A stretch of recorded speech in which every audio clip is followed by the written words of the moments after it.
Okay, so I've replaced the dial gauge, and then what I've done is you plug this in here. This is a capacitor, and you plug it in here and you flip the breaker and it sends the pump power, which is down in the ground outside. And all it did was hum. It should have filled this thing up right here, but it didn't. So two things. More common than the bad well pump is the capacitor. So I found one on Amazon for 22 bucks. And this right here, the dial gauge, that was $19. What I'm kind of concerned about though is I did take my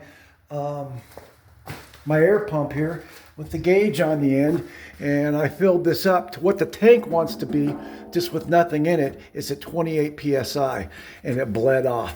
So I'm kind of concerned about that. But the pump has to pump water to here first. So we're just going to take it as it comes and we'll go from there.